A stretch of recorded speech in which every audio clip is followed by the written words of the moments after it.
Okay, so thank you, everybody. We feel again so privileged. I want to introduce to you our very, very special guest. We're so honored and privileged to have you.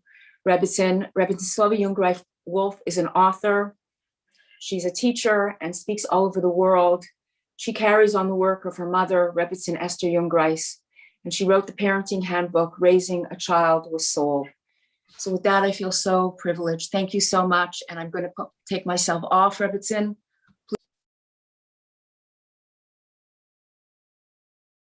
Meaning I could start? I'm not sure if, do you want to? Yes, please, yes? please, Okay. Please go ahead. Okay. Thank you so much. Thank you so much. And your tefillas are so heartfelt, and Hashem should be makabel all our tefillas here today and every day. I mean, the women who get together, I'm always touched when I see and I hear. It's really incredible. And I know these are the tefillas that bring the geula. So here we are in Chodesh Elul. It's such a privilege for me and a zechus for me to join you. My son from Yerushalayim, he called me Erev Shabbos and he said to me, Ima, how's your Elul going? And wow, what a loaded question. How's your Elul going? I said, Eli, that's such a heavy loaded question. What can we say? How's our Elul going? You know, we're reaching Rosh Hashanah now. The whole world has been changed. The whole world has been transformed. I just say one word and the image in our mind speaks volumes. I'll say the word mask. And what do we think? What do we see? It's so different than 2 years ago. Say the word virus or pandemic or corona, Surfside, Meron, Gaza. What comes to our minds? Even Ben and Jerry's. What comes to mind? The whole world has changed. And the question really is, have I changed? Have I been transformed? So we have a little bit of time left to really work on ourselves, to come to Rosh Hashanah, to come to Yom Kippur, to come to Yom Hadin. And these days of Elul give us tremendous koach and power to transform ourselves. But the question is how? What are we supposed to do? And so today in our time together, what I'd like us to do is take 3 ideas and 3 steps to understand how, even just a little bit, each of us, and I speak to myself today, each of us can really make a change and transform ourselves the way that the world has been transformed and changed. So I want to look at the shofar as the idea and the key to change. So I have in my hands a little shofar over here. I took it from my son's room. And the shofar, the word shofar itself, what does shofar mean? Like we have shifra and pua, the word shofar. Why was shifra called shifra in the Torah? Rashi says, Mishaperet et havalad. She would make the baby beautiful. You know, all the women in Mitzrayim were so frightened. They were so afraid. Here they are bringing life into Galus, into Mitzrayim, into death. They were so frightened. And what would Shifra do? Mishaperet, she would take the baby, she'd make the baby so beautiful. She'd say, you can't be afraid. Look at this beautiful neshama you have. So the word shofar means beautiful. And what is beautiful about this shofar? Looking at the shofar, we're going to see there's so many messages, hearing the shofar, so many messages for us for life. So where do we begin? Step 1. Step 1 is to breathe. And what do I mean by that? This is a Nishmas group. Nishmat Kol Chai means the breath of every living thing. Do we think about that? What does that mean, the breath of every living thing? How do we take our breath and make a difference in this world? So who was the first one really in the Torah? Because you have to go to the first if you ever want understanding. The first in the Torah to really use their breath for life. And believe it or not, it was HaKadosh Baruch Hu. When Hashem created Adam, the first man, it says, Vayipach bo, Hashem blew inside of Adam. And the exact words were, Vayipach be'apav nishmat chayim. Hashem blew within him nishmat chayim, the breath of life. The word nishmat chayim, a nishima, a breath, is related to the word neshama, soul. because my neshama and your neshama, everyone listening right now, our neshama is Nishmat Chaim. It's the breath of God. That means that I, you, all of us, we have within us the breath of Hashem. That takes my breath away. I have inside of me Hashem's breath. That's my soul. That's my neshama. So Rosh Hashanah comes, Elul comes. And how do we bring in Elul? With the shofar. Why a shofar? So we all know that the shofar is supposed to be a spiritual alarm clock. The sound is supposed to be the piercing sound of the shofar. It's supposed to wake us all up. But my question is, okay, we want to be woken up. How about we each take drums, or you go to shul and you have this huge set of drums and you bang, and that would wake us up. Or how about everybody gives a scream or a cry? I mean, there are different instruments and different ways to wake a human being up. Why is it through a shofar? And the answer is that when we come to Elul and we come to Rosh Hashanah, we look back at our lives, and all of us can say, Ay Hashem, I don't know what to say.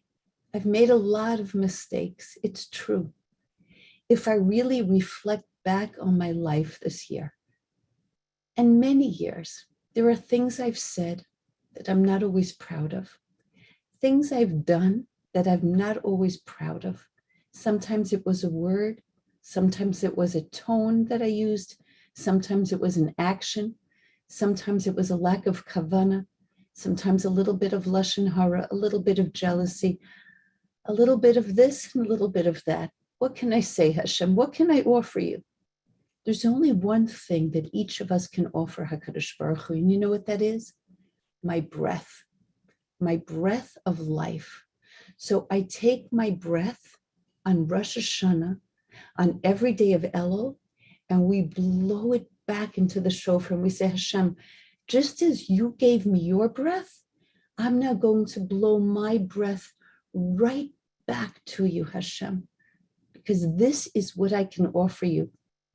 Maybe I can't offer you my actions. Maybe I can't offer you many moments of my life, and I'm not so proud of them. But my breath is your breath, Hashem. And that's what a neshama is. It's really your breath of life. This is what I'm going to give you, HaKadosh Baruch Hu. I'm going to offer you my breath. So we say Nishmat Kol Chai. We say that every day. Why? Because Kol Chai, every single person has a breath that we offer back to HaKadosh Baruch Hu. And if one of those breaths of life is missing, HaKadosh Baruch Hu knows and notices. We can also say, where do I make a difference? Why does my breath make a difference? Who am I? So there's this most incredible story, a true story of a conductor, a master conductor, and his name was Toscanini, Arturo Toscanini. He was a maestro that no one compared to.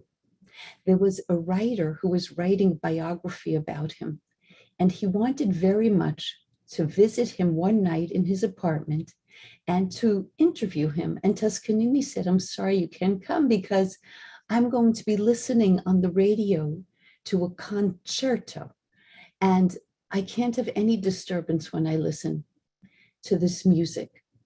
So the writer said, listen, I'm going to come over. I promise you, I won't say a sound. I'm just going to listen right next to you, but afterwards we can talk a little bit and I'd like to interview you. Okay, he agreed, as long as you'd say not one word.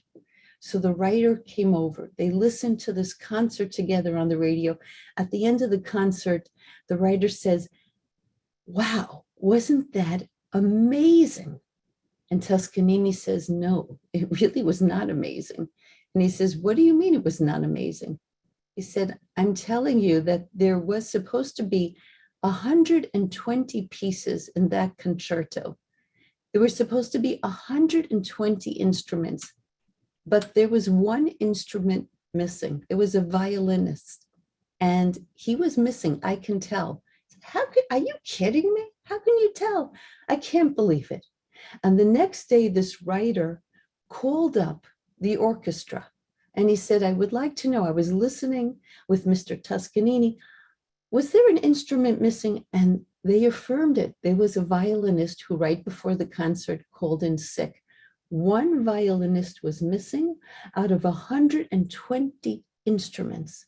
And the writer said to Toscanini, tell me, please, how do you know? It sounded amazing to me.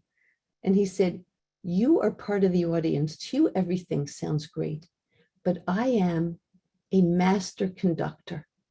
And if even one instrument is missing, I know and I hear. HaKadosh Baruch Hu is our master conductor. If one breath of life is missing, HaKadosh Baruch Hu knows, because each of us are given our own instrument to play in this world. And every instrument is different. Nishmat Kol Chai, the breath of every living thing, is crucial, is vital, is important, is needed in this world for the music to play.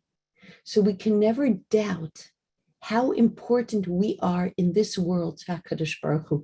Every single one of us has a mission that is crucial. And we must ask ourselves every single day, what is my mission? What is my purpose? How am I here to make a difference?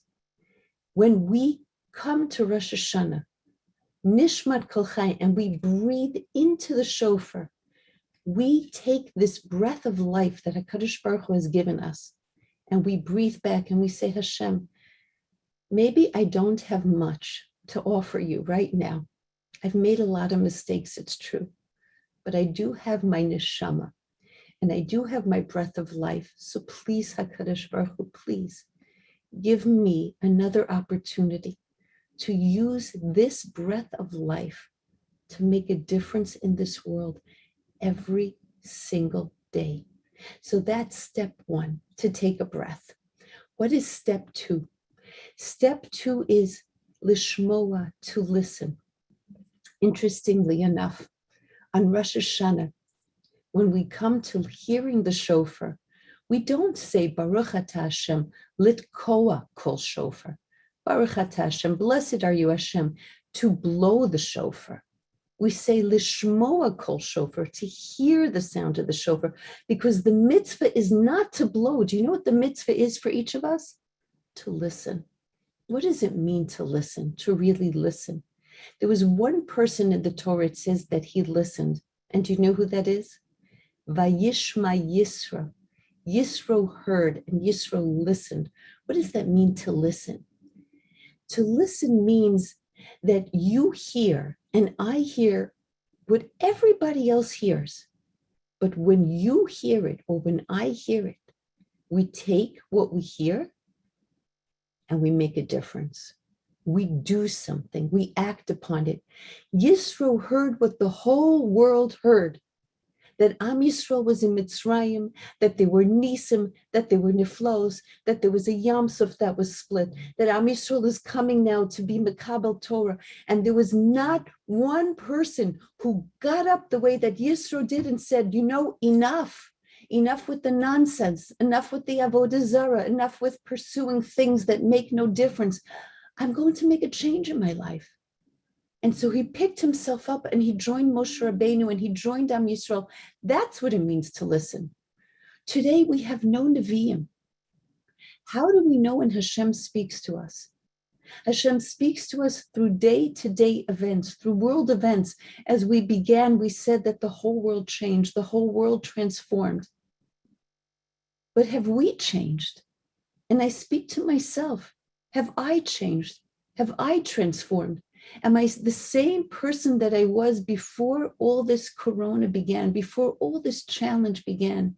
Because if we are the same person that we were, if all we do is discuss now, mask or no mask, vaccination or no vaccination, what it's going to be with school or no school, and we don't discuss how we've changed, we don't think about how we've changed in our everyday lives, then all we have done is suffered and gone through pain, but for no purpose.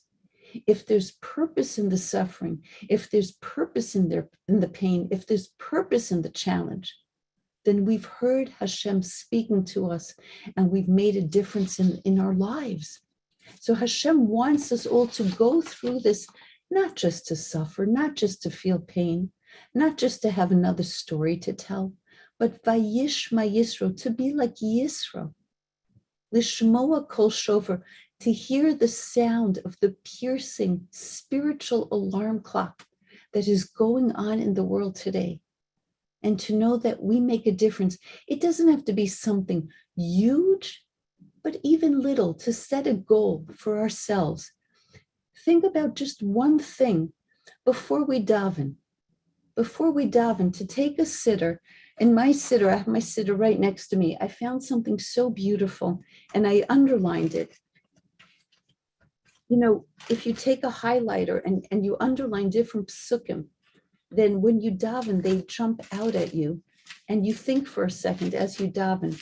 So in my siddur, I found, I don't know if you can see, but I highlighted it. It says, Hareini mikabel al atzmi mitzvahs aseh shel v'ahavta l'reyacha kamocha. That before we daven, we take upon ourselves, I take upon myself, mitzvahs aseh shel v'ahavta l'reyacha kamocha, to love another person as myself. And what do I do every single day? I share this with you, not because anything great, but it's just a little thing that each of us can do that becomes a huge way of making a difference in this world and in our lives. Think of one person that you know who is going through pain, who is going through a challenge.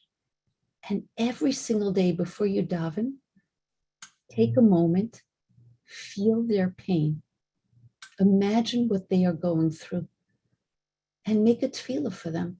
It can be somebody waiting to have a child. It can be somebody who needs shalom bayis, somebody who needs parnasa, somebody who's going through pain with a person that they love in their life, or somebody who's going through their own pain, somebody who needs refuah shalema. There's so much pain in this world. Sometimes we can't do anything, but you know what we can do? We can feel. We can hear. We can hear a person's cry. We can hear a person's sadness. I can't help, but I can daven. I can feel. So just before we daven, to say, Hareini mikabel al atzmi mitzvahs aseh shel v'ahavta l'reyacha kamocha, take a moment and hear what they are going through. Lishmoa kol shofar, to hear the sound of the shofar, to hear the sound of somebody else's pain, to hear the sound of what is going on in the world today, to be a Yisro and to make a difference in the world. And now we come to number 3. And what is number 3? Number 3, when it comes to Elul and when it comes to Rosh Hashanah, is to be able to reconnect with Hashem. And how do I reconnect with Hashem? Again, I'm going to come to the shofar because the shofar gives us such a powerful message. When we blow the shofar, what is a pasuk that we say before we blow the shofar in Rosh Hashanah? Min hametzar karasika anani bamerchavka. What does that mean? Min hametzar, from the narrow place. Min hametzar karasika, I call to you, Hashem. Anani bamerchavka, answer me, Hashem, from this narrow place. Meitzar, like Mitzrayim. Mitzrayim is not just the place. Everybody has a Mitzrayim. Mitzrayim means narrowness, to choke, to feel as if you're choking. When you're in a narrow place, you ask Hashem, please, HaKadosh Baruch Hu, take me out of my Mitzrayim. I'm so frightened. I'm so afraid. I need shalom. I need nachas ruach. I'm so scared, Hashem. I have no shalom inside of me. I have so much fear. Hashem, I'm calling out to you from this narrow place. Inod milvado. You're the only one who can lift me up. Why do we say this pasuk before we blow shofar? Look at the shofar. We must blow the shofar from the narrow side. You cannot blow the shofar from the side that is wider. Min hametzar karasika. I blow my breath into the narrowest place, Hashem. I give you my neshama. I'm in this narrow place. It's so tiny, it's so small. But you know what comes out? This huge sound of the shofar from the wide place. I start here from the narrow place, min hametzar karasika anani bamerchavka. But at the end of the shofar, this is how HaKadosh Baruch Hu is going to answer me. So the shofar is so beautiful because the shofar itself gives me a message of hope that HaKadosh Baruch Hu never abandons us. And even the sounds of the shofar, we start out with tekiah. Each of us come into this world tekiah, we come whole. Like that, we come into the world whole. We have hopes, we have visions, we have dreams. You look at a baby, little baby, so innocent. What did the baby ever do? Nothing wrong. Baby just coos and smiles and needs help and cries. And you hold the baby, and the baby's so pure. Each of us was once that neshama, that baby. And then life happens, and you go through different things, and you go through challenges. Shvarim, trua, there's brokenness, there's brokenness, there's brokenness. Sometimes it's big moments of challenge, shvarim, shever, to be broken. Mamish, a person is broken, mamish broken on the floor. Trua, over and over and over, little breaks and little breaks and little cracks and little cracks, until finally we say, HaKadosh Baruch Hu, I don't know what to do, I can't. Or moments of brokenness where we feel as if we'd made a lot of mistakes. And sometimes it's shever, it's big mistakes. And sometimes trua, it's little mistakes, but we keep doing it over and over and over and over and over again. And we don't know how to get out of that. But in the little moments of brokenness, in the little cracks, do you know what comes through? Rays of light. If you ever see, it's the most beautiful sight, where there's a little crack in the darkness and you see a ray of light coming through. And in that ray of light, there's hope. Tekiah Gedola, that becomes the Tekiah Gedola. Those little rays of hope, of light, of sunshine, of chesed, of goodness, because all of us want to do good. Nobody wakes up in the morning and says, today, Hashem, I'm going to make terrible mistakes. Today, Hashem, I'm going to do a terrible sin. Chas v'shalom. Everybody has a neshama. Everyone has the neshima, the breath of Hashem. Everybody wants to do good. So we end with a tekiah gedola. We end with this huge tekiah gedola where we come back and we say, Hashem, this is what I want to do. This is what I want to do. Hashem, I want to come back to you. Tekiah gedola. This is who I am. Lishmoa kol shofar, but I have to be able to hear that sound of the shofar. So I'd like to end with this. First of all, that we all remember the 3 steps to be able to come to a place where, number 1, we breathe the breath of life back into this world. Number 2, we were able to hear and we're able to listen to everything going on in this world and make a change. And number 3, to reconnect, to never give up hope, where we say every single day, right now, when we say, LeDavid Hashem Ori v'Yishi, Ori is Rosh Hashanah, where Hashem is our light. When you walk through darkness, you're walking, and even the littlest thing, you stub your toe and you break your toe because there's no light, and it hurts and it hurts and it hurts. And it was just because there's no light. Rosh Hashanah comes, Hashem says, no more obstacles, no more falling over even the littlest things. LeDavid Hashem Ori, I will be your light.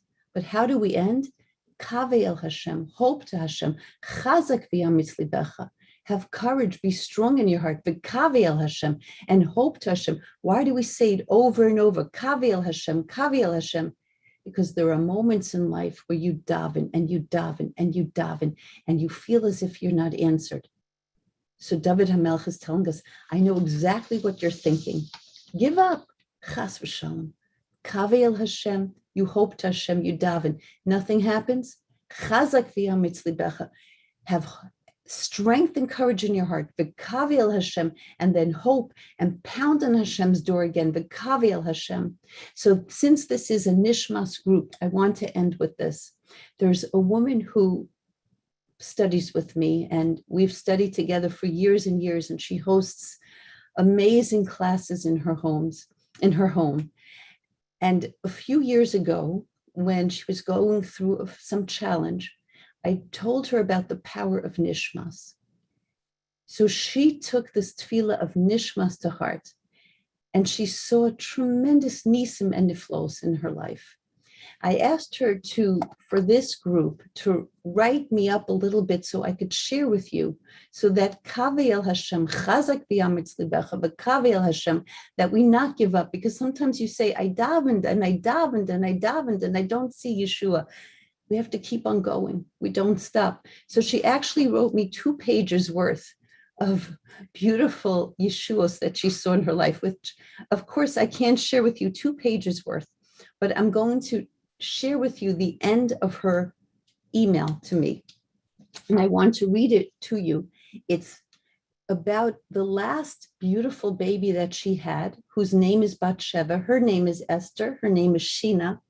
And she allowed me to share this with you. And she's writing here about her baby Batsheva. This is after she's gone through so much and has seen so many Yeshuas. And this is what she writes. They told us about baby Batsheva that she had an upper level 4 blockage in her kidney when she was born, plus abnormal swelling that could ultimately mean, God forbid, hormonal problems. For this reason, they kept me in the hospital an extra 3 days. And with that, we went to see the same urologist we saw for our other daughter, Tehila, who was a Jewish doctor, actually. Tehila had an only level 2 blockage, and we saw how severely it affected her. She must have had 10 to 12 UTIs alone, besides all of the medications she was on in those 11 months. You told Yaakov, which is her husband, to pull some zechut and daven by your mother, the Rebbitzins Kaver. We didn't stop saying and spreading the tefillah of Nishmas. We had a Nishmas party in the backyard with you and my friends, and we were basically storming the Shemayim, the heavens, with the tefillah of Nishmas. You came to my home and you benched the baby. Our appointment finally came, and only I was allowed to carry her alone in because of COVID. Maybe because it was this long, narrow hallway, I had to walk to get into the sonogram room. And suddenly the image of Esther Hamalka came to me walking that hallway before she went to be to the king. And I started to murmur my Tehillim and picturing Ein Od Milvado. And after the sonogram was over, Dr. Palmer said to me, Sheena, I don't know how the images and tests in the hospital and Sano showed a large blockage, but it is so minimal and not even close to a level 4 that I wouldn't even have you on meds, and come and see me in a few months. So Yaakov went to your mother, the Rebbitzins Kaver, straight away to say thank you.